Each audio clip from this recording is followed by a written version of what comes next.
Hello मेरे प्यारे बच्चों, कैसे हो आप सभी लोग। तो उम्मीद करती हूँ कि बहुत अच्छे होंगे। तो बेटा आज की इस क्लास में हमें पढ़ना है भक्ति, जो हमारा रसखान जी का है। कवित्त और सवैया हम लोग पढ़ रहे थे। पिछली एक क्लास में हम लोगों ने 4 को कंप्लीट किया था। आज इसमें हम लोग जो कवित्त है हमारा उसको 2 जो बच गए वो, और जो सवैया है मतलब सवैया के जो 2 बच गए हैं वो, और कवित्त के जो बचे हैं पैराग्राफ वो कंप्लीट करेंगे। ठीक है। तो कल की क्लास अगर जिन्होंने नहीं देखी है उसको अच्छे से देखना है, आपको अच्छे से समझना है, हर एक पॉइंट्स को बेटा पढ़ते हुए चलना है। ठीक है। चलिए स्टार्ट करते हैं। बात करते हैं संदर्भ की। तो संदर्भ एक ही रहेगा। क्या संदर्भ लिखेंगे? जो प्रस्तुत जो पद्य है वो हमारी हिंदी पाठ्य पुस्तक के रसखान जी के द्वारा रचित सवैया से उद्धृत है। ठीक है। चलिए क्या है पैराग्राफ है, ध्यान से पढ़ेंगे। लिखा हुआ है, कान भये बस बांसुरी के, अब कौन सखी हमको चाहिए। निस्दोष रहे संग साथी लगी, यह सौतिन तापन क्यों सही। जिन मोह लिए मनमोहन को, रसखान सदा हमको दहिए। मिली आवो सब सखी भागी चले, अब तो ब्रज में बांसुरी रहिए। देखिए यहाँ पर जो लिखा गया है ये रसखान जी जो है वो कहते हैं कि जो उनकी सखी है, यानी एक सखी दूसरे सखी से क्या कह रही है, क्या कह रही है कि कान भये बस बांसुरी के। ठीक है। यानी कि कहने का मतलब है जो कान वाले कान्हा है वो भय हो गए हैं बस किसके, बांसुरी के। मतलब जो कन्हैया है वो सिर्फ और सिर्फ बांसुरी के हो चुके हैं। अब कौन सखी हमको चाहिए। अब हे सखी, अब हमें कौन प्रेम करेगा, हमें कौन चाहेगा। अब तो जो हमारे कन्हैया थे वो भी बांसुरी के हो चुके हैं। फिर आगे क्या कहते हैं, निस्दोष रहे संग साथी लगी। निस्दोष माने होगा दिन रात, मतलब हमेशा वो उनके साथ ही लगी रहती है, मतलब वो हमेशा उनके साथ ही रहती है। फिर कहते हैं, यह सौतिन तापन क्यों सही है। हम इस ये जो सौतन है, हमारी जो मुरली है, वो मुरली को क्या समझते हैं, अपनी सौतन मानती हैं। कह देती हैं कि ये जो सौतन का ताप है हम इसको क्यों सहें, हम क्यों सहन करें। फिर कहती हैं, जिन मोह लिए मनमोहन को, जिसने, जिन माने जिसने, मोह लियो मनमोहन को, जिसने मनमोहन को मोह लिया है, अपने प्रेम के वश में कर लिया है। रसखान सदा हमको दहिए, दहिए माने होता है दुख देना।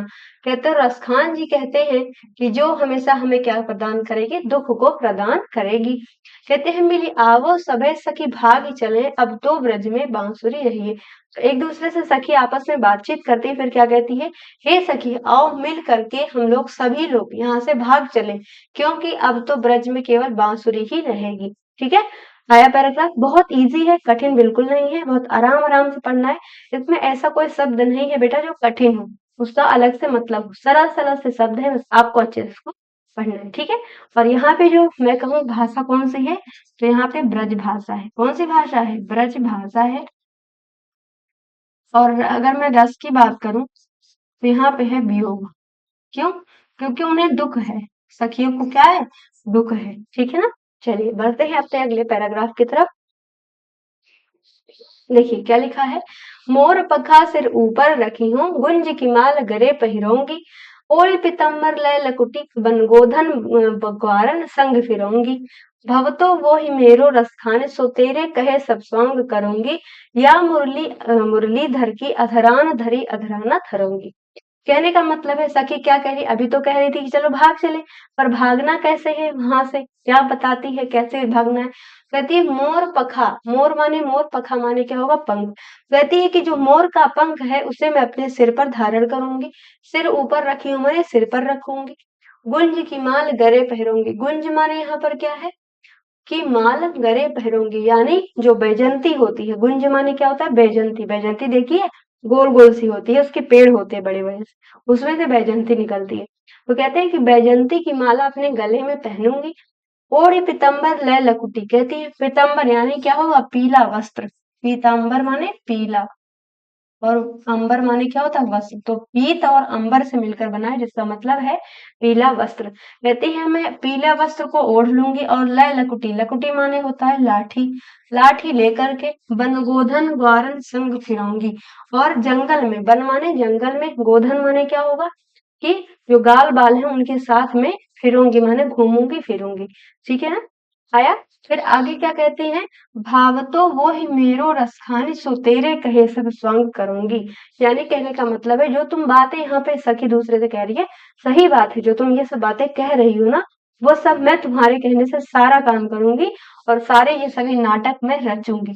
स्वांग माने क्या होता है? नाटक। तो ये सभी नाटक तुम्हारे कहने से मैं करूंगी। या मुरली मुरलीधर की, कहते हैं लेकिन जो मुरली है यानी बंसी है किसकी? मुरलीधर की, यानी कृष्ण की जो बंसी है, अधरान धरी, जो कि वो अपने ओठों पर धारण करते हैं, उसे अधरा न धरूंगी, उसे मैं अपने ओठों पर नहीं रखूंगी। क्यों नहीं रखूंगी? क्योंकि वो तो सौतन है ना, मुरली उनकी सौतन है, वो मुरली को अपना सौतन बनाती है, इसीलिए कहती है। लेकिन जो कृष्ण की बंसी है, सेम कृष्ण की वेशभूषा धारण करूंगी, लेकिन बंसी को अपने चेहरे पर, अपने मुख पर नहीं रखूंगी।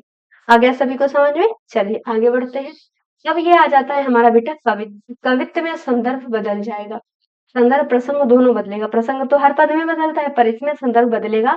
क्या लिखेंगे संदर्भ? की प्रस्तुत जो पद्य है वो हमारी हिंदी पाठ्य पुस्तक के कवित्व यानी बिहारी द्वारा रचित, सॉरी, रसखान जी के द्वारा रचित कवित्व से उद्धृत है। ठीक है। प्रसंग में जो इसमें आपको व्याख्या अभी मैं बताऊंगी, इसमें से आपको प्रसंग को लिखना है। कहते हैं कि गोरज बिराजे भाल लह लही बनमाल। कहते हैं गोरज, गोरज माने क्या होता है?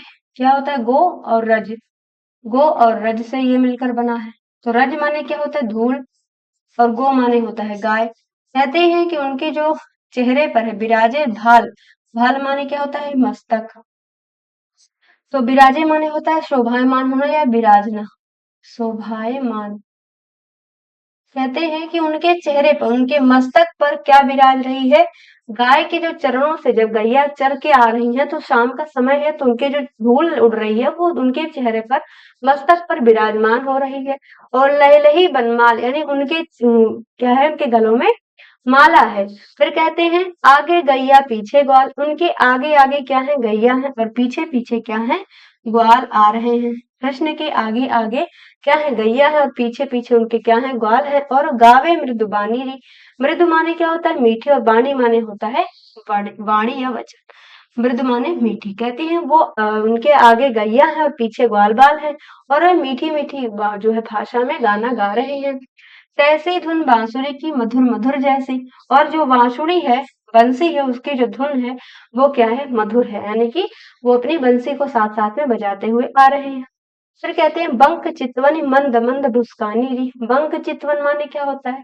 बंक माने होता है तिरछी, और चितवन माने होता है देखना या नजर। उनकी जो नजर है, मतलब वो तिरछी नजर से देख रहे हैं, और मंद मंद मुस्कुरानी री, मुस्कुरा रहे हैं। मंद मंद यानी मीठी मीठी मुस्कुराहट में वो मुस्कुरा रहे हैं। कौन? अब आगे बताएगा ये कौन है। देखिए लास्ट है ये। कहते हैं कदम बिटप के निकट तटनी के तट। कहते हैं कि कदम यानी कदम की डाली के, बिटप माने होता है वृक्ष, निकट माने पास, और तटनी माने नदी, के तट माने किनारे। कहते नदी के किनारे जो कदम के वृक्ष के पास है, अटा चढ़ी चाहे पीत पट फहरानी री। मैं अटा चढ़ी जाऊंगी, मतलब अटा माने क्या होता है? ऊंचाई पर, अटा माने ऊंचाई पर। तो कहते हैं मैं ऊंचाई पर चढ़ करके चाहे पीत पट फहरानी री, उनका जो वस्त्र है, पीला वस्त्र है, वो जो फहरा रहा है, वो अटारी पर चढ़ करके कदम के पेड़ पर देखती है कि जो आ रहे हैं उनका जो पीला वस्त्र है वो फहरा रहा है हवा से। रस बरसावे तपन तन तपन बुझावे नैन। तो उनका जो वाणी है, उनकी मीठी वाणी, वो रस को बरसा रही है, और जो कि हमारे शरीर के ताप को बुझा रही है। उनके जो नेत्र हैं वो हमारे शरीर के तपन को बुझा रहे हैं। फिर कहते हैं प्राणन रिझावे वह आवे रस खानी री। वह हमारों को हमारे जो प्राण है उन्हें रिझा रहे हैं, हमारे प्राणों को रिझा रहा है, और वो जो आ रहा है वो कौन है? वही श्री कृष्ण है। ठीक है। तो इस तरीके से बेटा आपको समझना है। किताब कॉपी लेकर के बैठ करके साथ साथ में इसको नोट करिएगा। जो इम्पोर्टेंट मैंने लाइंस बताई आप उसको अच्छे से पढ़िएगा। ठीक है। और फिर मिलेंगे अगले वीडियो, अगली वाली क्लास में, जिसमें हम लोग अगला जो हमारा चैप्टर है उसे कंप्लीट करेंगे। ठीक है। अच्छा लगे वीडियो तो जरूर शेयर करिएगा और चैनल को सब्सक्राइब करिएगा। Thank you very much and best of luck.